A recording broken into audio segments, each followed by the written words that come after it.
This video is brought to you by Miniature Market. Thousands of board games, discounted prices, miniaturemarket.com. In Lisboa, you're trying to rebuild this city and streets after the earthquake by creating public buildings, and then trying to build storehouses to be able to line up with these in both row and column to be able to get a certain amount of points throughout the game. And not only do building storehouses gain you different abilities throughout the game, it also allows you to take rubble off the street, which when you collect sets, allows you to open up more things that you can hold. And you'll be doing these powerful actions by visiting the different nobles throughout the game, but be careful because other players might have favors and be able to follow and take the action as well. And you'll be gaining points by these decree cards, which are endgame goals, and you might get points by having certain types of rubble, or certain types of storehouses, or having a number of these cards, or certain resources, or having the most of certain resources. You'll be building ships that gain you influence that allow you to spend on different actions throughout the game, because influence you'll need to spend anytime you visit a noble that has other people's meeples there.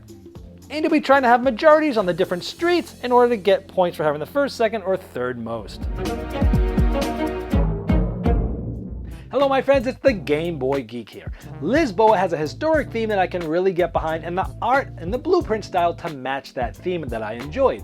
I like how your turns have just two easy choices, but then those spider web into bigger choices. Tuck a card, play a card, then pick some actions, but it gets more complex, but it's easier to teach that way. The game is incredibly balanced, ending in either ties or having like maybe 4 points differentiating all the players in the plays that we played. Huge feat for how big this game is. I love the building and rebuilding of the city and the streets and the stores, and looking at that puzzle and having the different rubble that you're pulling off for pricing and for set collection, but trying to coordinate and get extra points by putting your buildings where other public buildings are. And that's the crux of the game, and I love that about this. I loved managing the influence and the money together as two different currencies, following visits to nobles on other players' turns, and running for those end game goals that made it a lot of fun.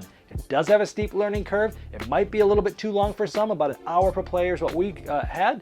If you don't play it often, you'll have to relearn it, and it might be too many steps to get to your goal that some people might not like. But overall, for a heavy game, very thematic, very historical, and I did enjoy it. This video was sponsored by Miniature Market's Review Corner. The Review Corner features podcasts, video, and written game reviews by gamers for gamers. Miniature Market, the online gaming superstore. Thousands of board games, discounted prices. Check them out at miniaturemarket.com.